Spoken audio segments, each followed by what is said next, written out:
You ask Tiger to solve. This deals with linear equations with one unknown. The final result is x equals 25/3. Let's solve it step by step. Simplify the expression.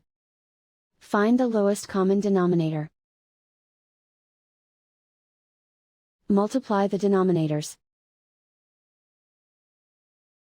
Multiply the numerators.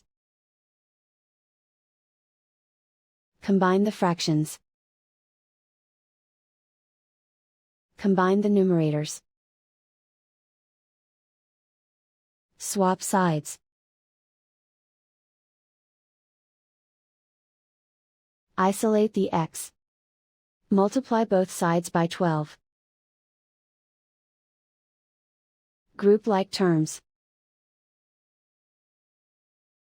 Multiply the coefficients. Simplify the fraction. Multiply the fractions.